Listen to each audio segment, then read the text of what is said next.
बिस्मिल्लाहिर्रहमानिर्रहीम। अस्सलाम वालेकुम नाज़रीन, आप यूट्यूब चैनल देख रहे हैं। मैं इमरान खान हूँ। अली अमीन गंडापुर साहब ने जो अफ़गानिस्तान के साथ बातचीत करने की बात की है, उसका बैकग्राउंड क्या है और इस वक्त सिचुएशन क्या है, क्योंकि वफाक की जानिब से ये कहा जा रहा है कि यह वफाक के ऊपर हमला है।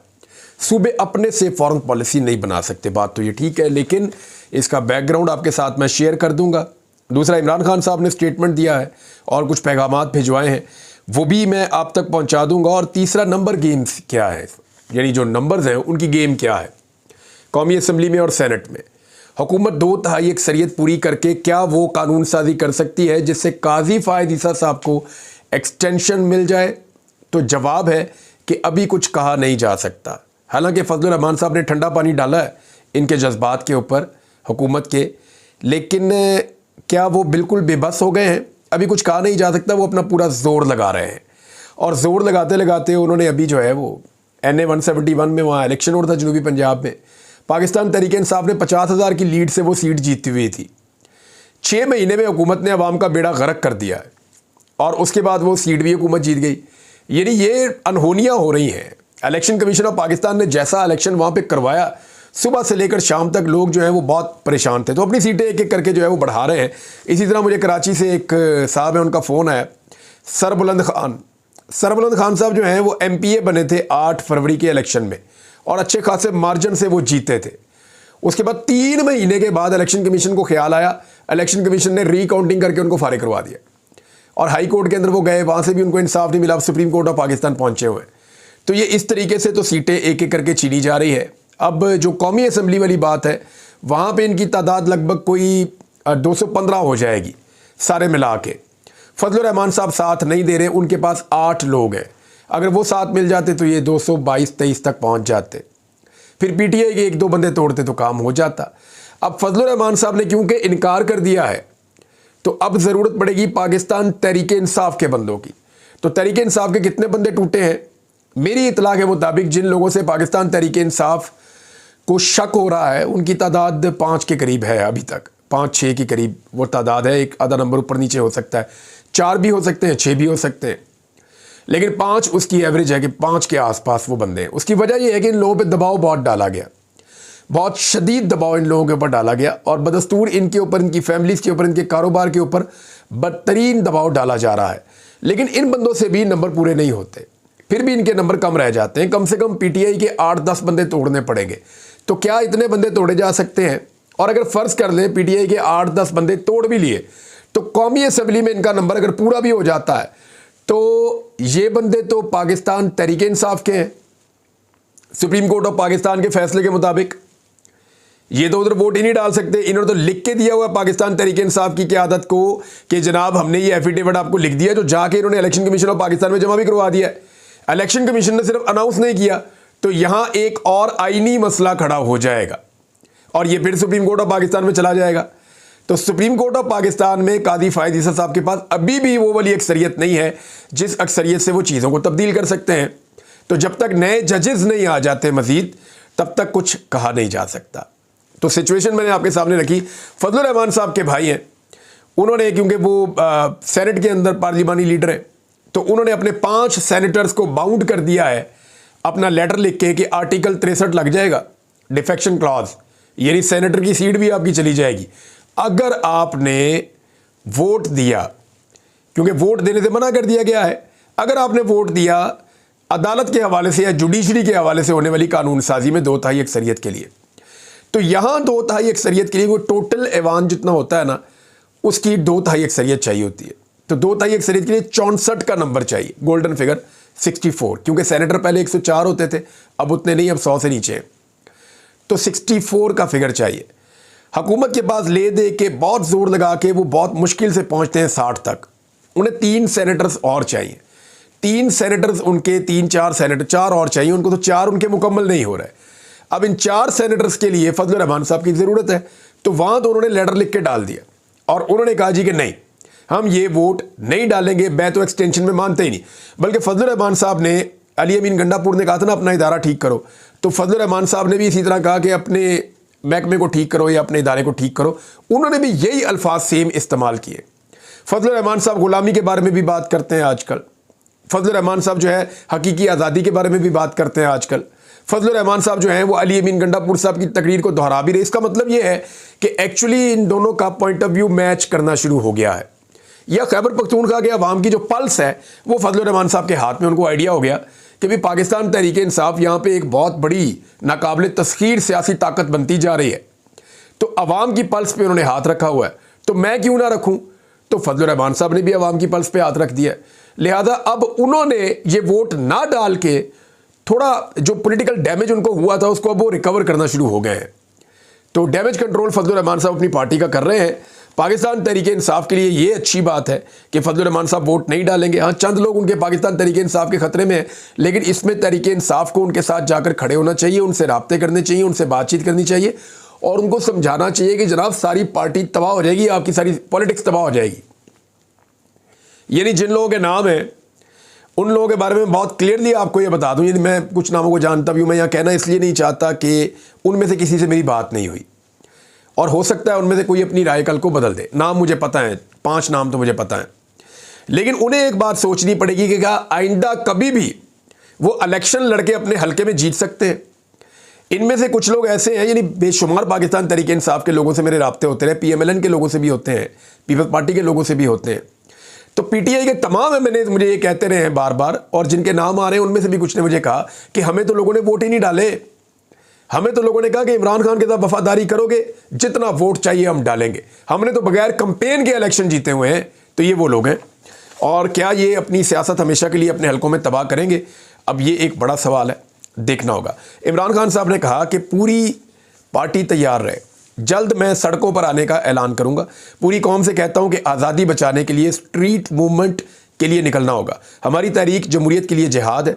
अडियाला जेल में सहाफ़ियों से उन्होंने बात की, उन्होंने कहा कि स्पेशल जज हुमायूं दिलावर की वजह से मैं और बुशरा बीबी आज जेल में हैं, हमारे खिलाफ जो भी फैसला करता है इसे ये नवाजते हैं। हुमायूं दिलावर को अरबों रुपए मालियत की ज़मीन तोहफे में दे दी गई, KP एंटी करप्शन के पास इसके सारे सबूत मौजूद हैं। अब FIA ने KP एंटी करप्शन पर केस कर दिया है। साबिक वज़ीर-ए-आज़म इमरान खान का कहना था कि मोहसिन नकवी ने सबसे ज़्यादा जुल्म हम पर किया, जिले शाह को पुलिस ने तशद्दुद करके कत्ल किया, लाश सड़क पर फेंकी और FIR मेरे खिलाफ काट दी। हम पर जुल्म करने के एवज मोहसिन नकवी को वज़ीर दाखिला और पाकिस्तान क्रिकेट बोर्ड का चेयरमैन बनाया गया। कादी फ़ायद ईसा ने हमारे ऊपर मज़ालिम करने वालों को तहफ़्फ़ुज़ दिया। कादी फ़ायद ईसा ने हमसे हमारा इंतखाबी निशान छीना और हमारी इंसानी हकूक़ की पटिशन्स नहीं सुनी। इमरान खान ने कहा कि इलेक्शन में धांधली पर साबिक कमिश्नर रावलपिंडी ने चीफ जस्टिस और इलेक्शन कमीशन को जिम्मेदार करार दिया था, अब चीफ जस्टिस को दोबारा मुसल्लत किया जाएगा। याया खान ने अपनी ताकत बचाने के लिए अवामी लीग और शेख मुजीबुर रहमान को धोखा दिया था, आज भी अपनी ज़ात के लिए यही सब कुछ किया जा रहा है। सुप्रीम कोर्ट वाहिद इदारा बचा हुआ है, अब इस पर भी हमलावर हो रहे हैं। इमरान खान ने मजीद कहा कि नवाज शरीफ को उन्होंने दबका लगाकर रोका हुआ है, दबका लगाकर या डरा कर दबका कर रोका हुआ है कि नहीं तो ये कब का बाहर भाग गया होता। पूरी कौम को कहता हूं कि आज़ादी बचाने के लिए स्ट्रीट मूवमेंट के लिए निकलना होगा, हमारी तहरीक जमहूरियत के लिए जहाद है। अदलिया से कहता हूं कानून की हुक्मरानी के लिए खड़े हो, कानून की हुक्मरानी ना होने की वजह से मुल्क में सरमायाकारी नहीं आ रही। उन्होंने कहा कि पूरी पार्टी तैयार रहे, सड़कों पर आने का ऐलान जल्द करेंगे।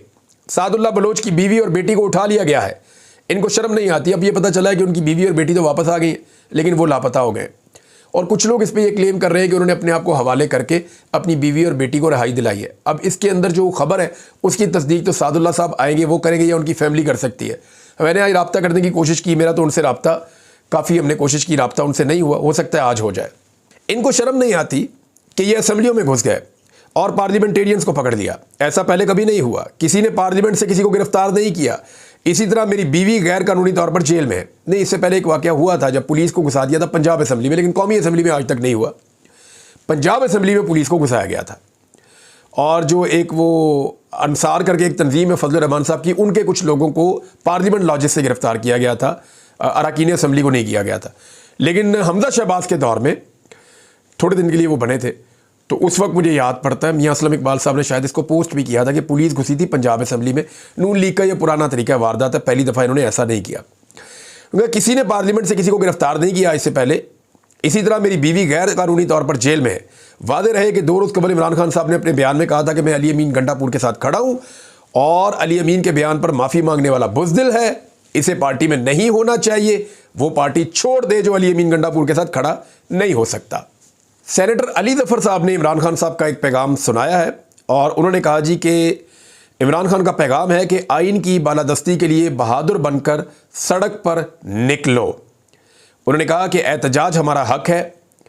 सेनेटर अली ज़फ़र ने कहा कि हम लाहौर का जलसा हर सूरत करेंगे, चाहे NOC हो या ना हो। इमरान खान का पैगाम है कि आइन की बालादस्ती के लिए बहादुर बनकर सड़क पर निकलो, आपको गिरफ्तार किया जाता है तो परेशान ना हो। अली ज़फ़र ने बताया कि इमरान खान ने कहा कि 1 साल से मैं जेल में हूँ, कौम के लिए लड़ रहा हूँ। वज़ीर-ए-आज़म शहबाज शरीफ या वज़ीर दाखिला मोहसिन नकवी में से किसी एक को इस्तीफ़ा देना होगा। और बानी PTI को फिर धमकियाँ दी गई हैं। इन पर पहले भी हमला हुआ था और अब फिर धमकियाँ दी जा रही हैं। ये अली ज़फ़र साहब ने कहा कि इमरान खान साहब को धमकियाँ दी जा रही हैं जेल में, कि इनके ऊपर पहले भी हमला हुआ है, दोबारा धमकियाँ दी जा रही हैं। पार्लियामेंट से अरकान की गिरफ्तारी के बारे में इमरान खान ने कहा कि ऐसे ना देखें कि सिर्फ हमारा नुकसान हुआ है, ये पार्लियामेंट का नुकसान हुआ है। पार्लियामेंट के तकद्दुस के लिए साथ खड़े नहीं होंगे तो आपका ज़मीर आपकी मर्ज़ी।